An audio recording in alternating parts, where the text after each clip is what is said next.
তুমি না তওবা করেছিলে? তুমি না শুধুমাত্র আল্লাহর জন্য সবকিছু ছেড়ে দিয়েছিলে?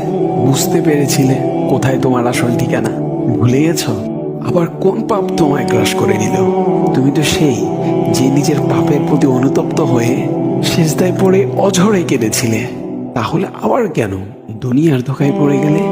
কেন ভুলে গেলে কোথায় তোমার আসল গন্তব্য? তুমি কি হার মেনে নিয়েছো নফসের কাছে? তুমি এত দুর্বল? ভুলে গেছো তুমি কার বান্দা? কে তোমার রব? তোমার রব তো সর্বশক্তিমান। সর্বশক্তিমানের বান্দা আবার কখনো দুর্বল হয় নাকি? মৃত্যু পর্যন্ত লড়ে যাও তুমি। শয়তানকে দেখিয়ে দাও তোমার ইমানের পাওয়ার। শয়তানের ধোকায় পড়ে অনেক পাপ করে ফেলেছো, তাই নিরাশ হয়ে গেছো তুমি, তাই না? তুমি কি জানো না তোমার রব কতটা মহান? তিনি তো তোমাকে ক্ষমা করার জন্য অপেক্ষা করছেন। তাই ফিরে আসো সেই রবের দুয়ারে, যার দুয়ার কখনো বন্ধ হয় না।